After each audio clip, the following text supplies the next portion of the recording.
குருவாகிய பரசுராமரிடத்தில் நான் நீண்ட நாள் சீடனாய் சேர வேண்டும் என்று மனதில் ஆசை. அவரிடத்திலே கல்விகளும் வில் பயிற்சிகளும் கற்க வேண்டும் என்பது நீண்ட நாள் ஆசை. ஒரு நாள் ஒரு தினத்தில் சீடனாய் சேர்ந்தேன். கர்ணா, நீ யார், எந்த குலத்தில் பிறந்தவன் என்றார். சுவாமி, நானும் பிராமணன் தான் என்று உரைத்து பொய்யுரைத்து வில்வத்தை கல்விகளை கற்றேன். ஒரு நாள் ஒரு தினத்தில் 4 வேதம் 6 சாஸ்திரம் வில் பயிற்சி அஸ்திர பயிற்சி அனைத்தையும் கற்றுத்தந்து அவருக்கு பிடித்த சீடனானே. பிரம்மாஸ்திரம் இதுவரை யாருக்கும் தந்ததில்லை, உனக்கு தருகிறேன். நீ இதை வைத்து இந்த உலகத்தையே வெல்லலாம் என்று எனக்கு பிரம்மாஸ்திரத்தை வரமாய் தந்தார். அப்படி வாழ்ந்து வரும் நேரத்தில் ஒரு நாள் ஒரு தினத்திலே ஒவ்வொரு சீடன் மடியிலும் படுத்துறங்குவது பரசுராமரின் வேலை. அந்த நாள் என் முறை. என் மடியிலே படுத்துறங்கினார். அவர் உறங்கிய பின் கருவண்டாகப்பட்டது ஒன்று என் துடையை குலைந்தது.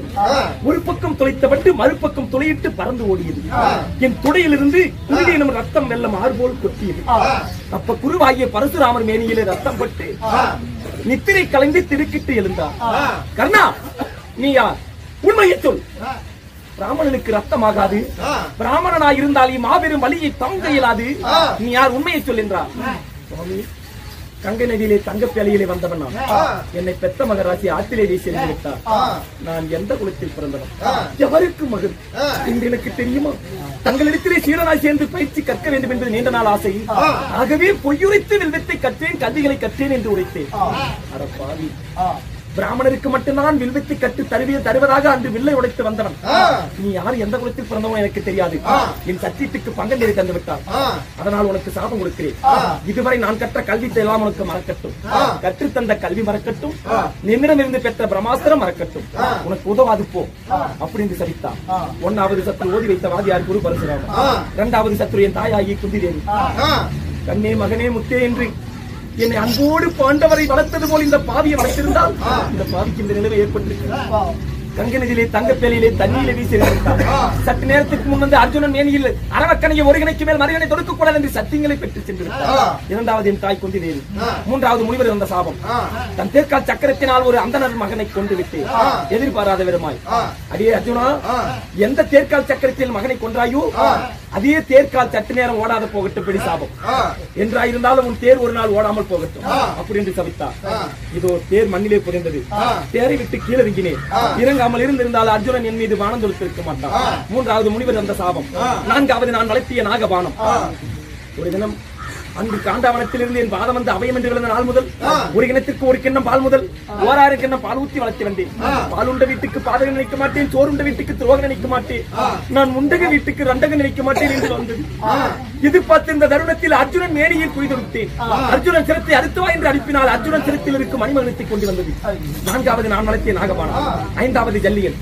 கீழிறங்கி தேரை தோல் கொடுத்து தூக்கிறாய் என்றார். அவன் ரதத்தை விட்டு கோலையாகி ஓடிவிட்டான். ஜல்லியன் ரதம் செலுத்தியிருந்தால் இந்த கர்ணன் தேரை விட்டு கீழே இறங்காமல் இருந்திருக்கு. அர்ஜுனன் அம்பு தொடுத்திருக்க மாட்டான். 5வது ஜல்லியன். 6வது ஆதிமாயன் எம்பெருமான் என்னிடமிருந்து அரவக்கணையிடமிருந்து அந்த அர்ஜுனனை காக்க தேரை ஓரடி மண்ணிலே இறக்கினார். 6வது ஆதிமாயன். 7வது இந்திரன் என் கவச குண்டலத்தை பிராமண வடிவம் கொண்டு தானமாய் பெற்று சென்றான். என் உடலோடு ஒட்டி பிறந்த கவச குண்டலம் இருந்திருந்தால் இந்த கர்ணனின் மேனியில் அம்பு துளைத்திருக்காது. 7வது இந்திரன். 8வது காமதேனு பசுமாடு. தன் கன்றை இழந்த ஒரு காமதேனு, கர்ணா, எந்த தேர்கால் சக்கரத்தில் என் கண்டை மடித்தாயோ அதே தேர்கால் சக்கரத்தில் நாளை நீயும் மடிவாய் அப்படி என்று சாபம் கொடுத்தது. இதோ தேர்கால் சக்கரத்தை தூக்கு நேரத்தில் அர்ஜுனன் என் மீது அம்பு போட்டிருக்கிறான். 8வது காமதேனு பசுமாடு. 9வது உடன் பிறந்தான் என் தமையன் அர்ஜுனன். டே அர்ஜுனா, டே அர்ஜுனா, நான் உன் அண்ணன் என்று தெரிந்தவன், நீ என் தம்பி என்று தெரியாதவன். நான் உன் அண்ணன் என்று புரிந்தவன், நீ என் தம்பி என்று புரியாதவன். பயன் இல்லை. 9வது உடன் பிறந்த என் சகோதரன் அர்ஜுனன் எனக்கு 9வது சத்ரு. 10வது சத்ரு பார்வேந்தன் துரியோதனன். எனக்கு கிடைத்த நண்பன் போல் யாருக்கும் கிடைத்திருக்க முடியாது. பாசம் காட்டி பாலூட்டி சீராட்டி என்னை தாளாட்டி வளர்த்தது மட்டுமின்றி தனக்கென பெண் கேட்டு எனக்கு மனம் முடித்தான். உயிர் நண்பன். என் உயிர் போன பின் தான் உன் உயிர் போகும் என்று அன்றே சபையிலே வாக்களித்தேன். கிளிய வளர்த்து பூனைக்கு பறிகொடுப்பது போல் இருப்பது 4 பேர். 17ஆம் நாள் சண்டைக்கு நீ சென்று மடிந்து விடு அண்ணா என்று அனுப்பினான்.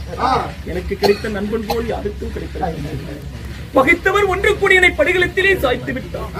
ஒருவனை கொல்வதற்கு 10 பேர் ஒன்று கூடினார். 10 பேர் ஒன்று கூடியனை பாரிலே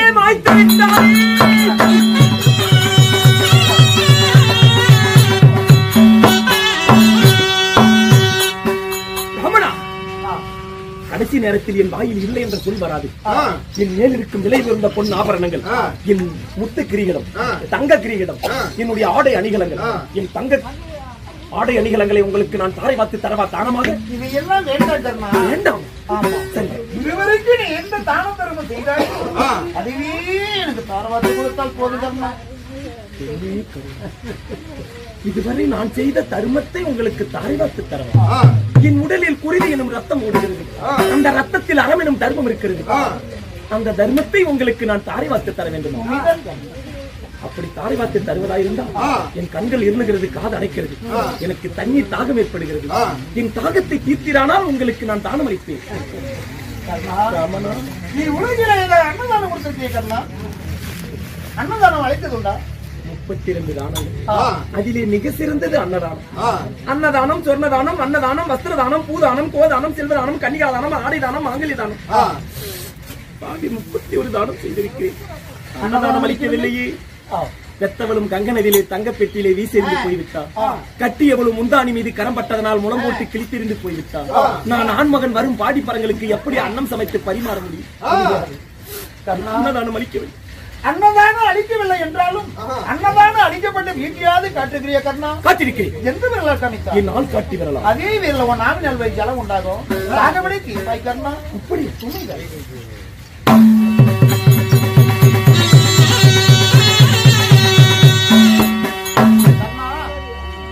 அன்னதானம் அளிக்கவில்லை என்றாலும் அன்னதானம் அளிக்கப்பட்ட வீட்டை காட்டியதிலேயும் தர்மம் இருந்தது பாத்தியா? சரி சரி ஆகட்டும் கண்ணா. நான் வருகின்ற வழியிலே எள்ளும் தண்ணி கொண்டு வந்திருக்கிறேன். உன் விதானத்தில் யார் பார்த்து கொடுத்தார்? அப்படியா? இதுவரை நான் செய்த தர்ம பலன் எல்லாம் இனிமேல் உங்களை வந்து அடையட்டும்.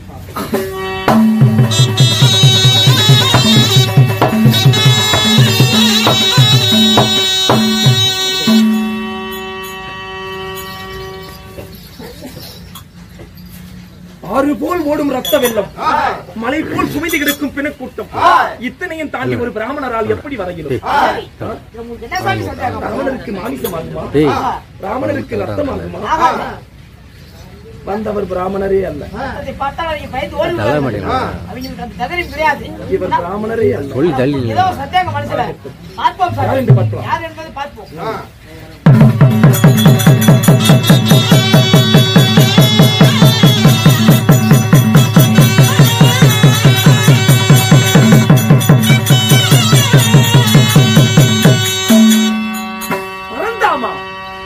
லோகநாயகா, உன் கருமையா என்னை ஆட்கொண்டது. என் பெருமானி கர்ணா, பாண்டவர் உன் அத்தை மக்கள் இந்த பாவியும் உன் அத்தை மகன் என்று அறியலும் தெரியாமல் இருக்கலாம். எனக்கு தெரியாமல் இருக்குமா? பாண்டவர் மீது பாசம் காட்டிய நீ இந்த பாவி மீது பாசம் காட்டாமல் போய்விட்டாயே இறைவா. கர்ணா, உன் மீது எனக்கு பாசம் இருந்திருக்கும். நீ சேராத இடம் சேர்ந்து விட்டாய். துரிய மக்கள் சேர்ந்ததுனா உன் மீது பாசம் இல்லை. நான் பாண்டூர் பக்கமா இருக்கக்கூடிய கண்ணன். துரிய பக்கம் அதர்மம், பாண்டூர் பக்கம் தர்மம். தர்மத்தை அழித்து அதர்மத்தை அழித்து தர்மத்தில் நிலைநாட்டக்கூடியது என்னுடைய கடமை. என் கடமையை நான் செய்கிறேன். நான் என்ன செய்வேன் கர்ணன்? சற்று நேரத்திற்குள் என் உடலை விட்டு உயிர் பிரிந்து யமனிடம் அமர்கலம் அடைய போகிறது. அப்படி யமனிடம் சேர்ந்தால் கடைசி நேரத்தில் உங்களிடத்தில் எனக்கு 2 வரம் வேண்டும். என்ன வரம் கர்ணா?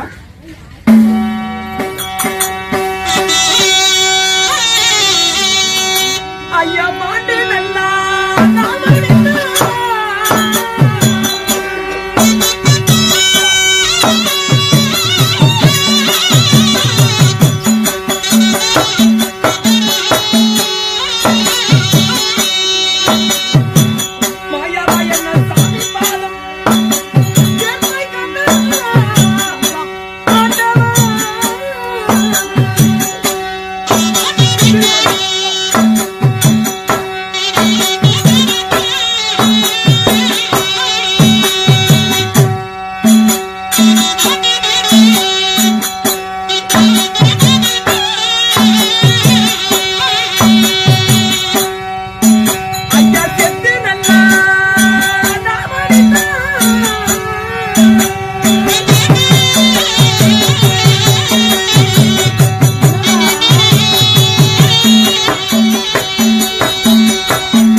எம்பெருமானே, சற்று நேரத்திற்குள் என் உடலை விட்டு உயிர் பிரிய போகிறது. அப்படி பிரிந்து விட்டால் இதுவரை நான் செய்த தர்ம பலனுக்காக கடைசி வேளையில் உன் திருப்பாதம் 4ஆம் பதி சாலோக சாமீப சாரோப்ப சாயோச் என்று சொல்லக்கூடிய எனக்கு சொர்க்கம் கிட்டுமா இறைவா? எம்பெருமானே கண்ணா, இந்த யுகத்தில் உனக்கு சாமி பதம் கிடையாது கண்ணா. ஆமா, இது என்ன யுகம்? துவாபர யுகம். துவாபர யுகத்திலே உனக்கு 4ஆம் பதி ஏன் தெரியுமா? அன்னதான ஒன்று அளிக்கவில்லை.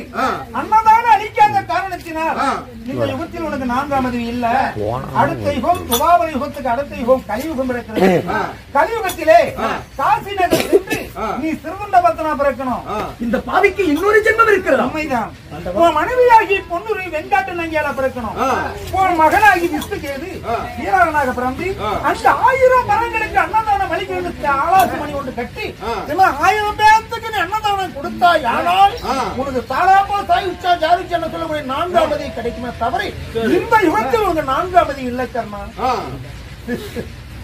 உண்மைதான் கர்மா. சரியாகட்டும். அடுத்தவர் அதை கேட்பதற்கு முன்பதாக யாருக்கும் கிடைக்காத பெரும்பேர் எனக்கு கேட்க வேண்டும். உன் 4 கரத்தினால் எனக்கு காட்சி தர வேண்டும். கர்மா 4ஆம் பதி கிடைக்க வேண்டுமா?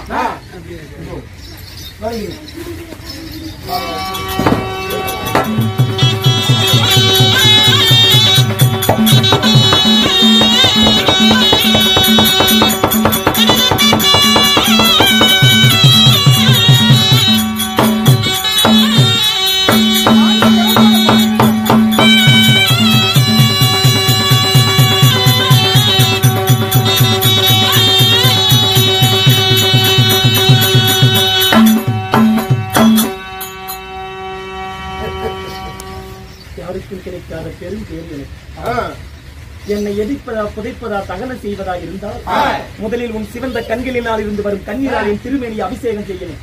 பிறகு விதை போட்டால் முளையாத வித்து சாக்கிய பூமியில் என்னை தகன செய்யணும். ஒரு விதை போடுறோம், அது முளைக்க கூடாது. அது கடலினாலும் சரி நிலத்தினாலும் சரி அந்த இடத்தில் தான் என்னை தகன செய்யணும். அப்படி செய்வீங்களா? பெருமானி, ஒருவரும் கொடுத்து விட்டீர், இன்னொருவரும் கொடுக்கவில்லை. என்ன வரங்கண்ணா? ஐயா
அப்படி உயிர் பிரிந்து விட்டார். இதுவரை இளைகுலத்தான் தேர் ஓட்டியின் பிள்ளை என்று ஆத்திலே வந்தவன் ஆச்சாரியார் மகன் என்று இந்த அகிலம் என்னை நிந்தித்து பேசியது அல்லவா? இப்பொழுது என் உயிர் பிரிந்து விட்டால் என் தாய் எனக்கு வாக்களித்திருக்கிறார். மகனே, குஞ்சு வைத்திலே முந்தி பிறந்தவரே, என் முத்து மகனே, மாட்டு மடிந்து விட்டாயா நான் பெற்ற கருதோ என்று என்னை மயிறு விட்டு மாரடித்து மடி மீது போட்டு அழுவேன் என்று சத்தியம் செய்திருக்கிறார். கடைசி நேரத்தில் மடிந்து விட்டான் அத்தை என்று மாண்டு மடிந்து விட்டால் என் தாயிடம் மாதாவிடம் செய்தி சொல்லி வருகிறேன். செத்து மடிந்து விட்டால் இந்த செய்தி என் தாயிடம் தெரிவித்து வருகிறேன்.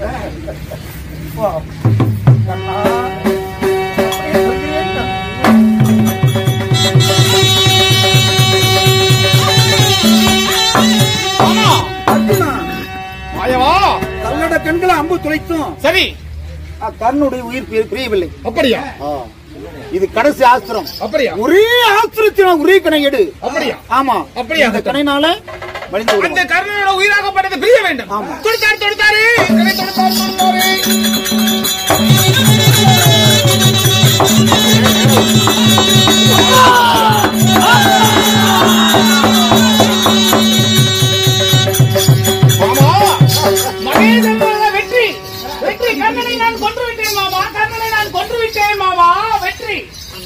அதே அர்ஜுனா, ஆமா கர்ணனை கொன்று விட்டேன், கர்ணனை நான் தான் கொன்றேன், கர்ணனை நான் தான் கொன்றேன் என்று இருக்கிறார். மகத்தான வெற்றி மாமா, மகத்தான வெற்றி அர்ஜுனா, ஆமா. கர்ணனை நான் தான் கொண்டேன் மாமா, கர்ணனை நான் தான் கொண்டேன் என்று நீ புகழ்ந்து கொண்டிருக்க வேண்டாம். உனக்கு முன்ன 6 பேர் கர்ணனை கொண்டிருக்கிறாங்க. அப்படியா? நீ என்ன செத்தமாக அடிப்பது போல அடித்து விட்டு கர்ணனை நான் தான் கொன்றேன், நான் தான் கொன்றேன், நான் தான் கொண்டேன் என்று புகழ்ந்து கொண்டிருக்கிறேன் இருக்கிறாய் அர்ஜுனா. மாமா, இந்த கர்ணன் இதுக்கு முன்பதாக 6 முறை இறந்திருக்கிறார். அடிக்கிறாங்க. அப்படியா? செத்தமாக அடிப்பது போல்தான். ஓஹோ, அப்படியா? உண்மைதான். எப்படி மாமா? ஆமா அர்ஜுனா. எப்படி செத்தா அப்படி அர்ஜுனா மாமா? ஒரே கரிசு அறுத்திருக்கிறார், அவனை மடித்துட்ட. இருந்தாலும் இந்த செய்தியை கர்ணன் மடித்து விட்டான் என்று உன் தாய்க்கும் தெரியாது, ஒரு மனைவியாகிய பொண்ணுக்கும் தெரியாது. கர்ணன் இருக்கும் போது மாமா சொல்லிடுங்கள், என் தாயிலிருந்து சொல்லுங்க, மனைவியிலிருந்து சொல்லுங்கள் என்று வரம் கேட்டா, இந்த வரத்துக்காக அவர் சொல்லியதுக்காக நான் போய் சொல்லணும். இப்போ உன் தாய் வீட்டில் சொல்லணுமா? சரி, அப்படியா?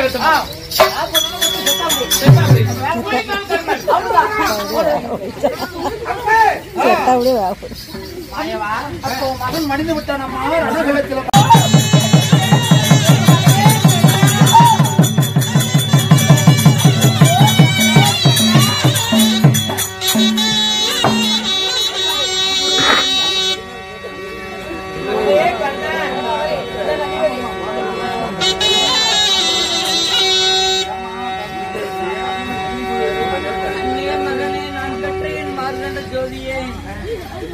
மாண்டு மடங்கி விட்டாயா கர்ணா?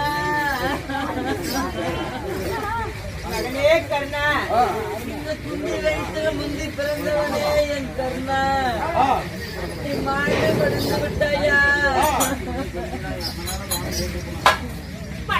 நீ தருவே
தர்மத்திற்கென்றே ஒரே மகனை ஈண்டு வைத்தேன், அவனையும் மடித்து விட்டார்களே சண்டாள பாவிகளா. அம்மா அம்மா, ஏகமா குளிச்சது வந்து மணி மேல போட்டு அழுது கொண்டு இருக்கிறாய் தாயே. எதிரி அல்லப்பா, உங்களுக்கெல்லாம் அண்ணன். இந்த குந்தி வயசுல முந்து பிறந்தவன் தானப்பா இந்த கர்ணன். அண்ணனா? அண்ணனா? ஐயோ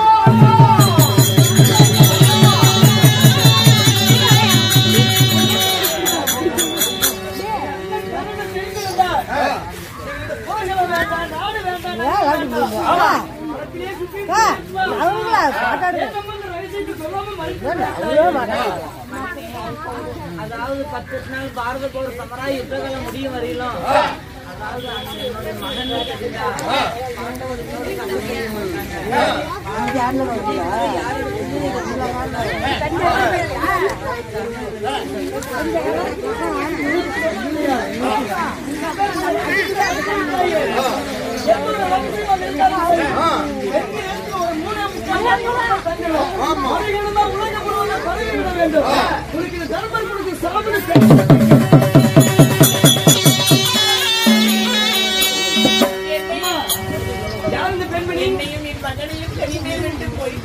அதாவது உன்னுடைய அண்ணனுடைய தேவி பொண்ணுருவி. அண்ணி கவலைப்படாதீங்க, அண்ணன் போட நாங்க இருக்கிறோம். கவலைப்படாதீங்க அண்ணி.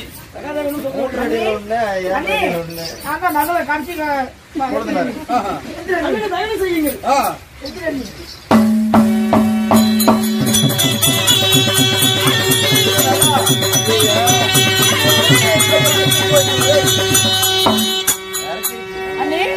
கல்லில் மூடிட்டு காலை பிடிச்சா கூட விட மாட்டியா? என்ன அண்ணி இப்படித்தான் பிடிச்சிட்டு போவியா?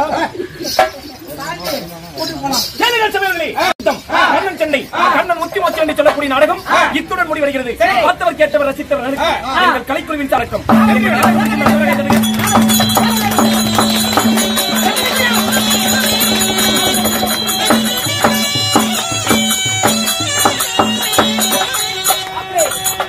அதனால நம்ம தலைவருக்காக கவுண்டருக்காக இன்னும் உயர்த்திரு எனது ஆர்வியர் ஐயா ஐயா பழனிசாமி ஐயா அவர்களுக்காக இந்த நாடகத்தை சிறப்பாக இது எங்களால் முடிந்தது நடத்தி கொடுத்திருக்கிறோம்.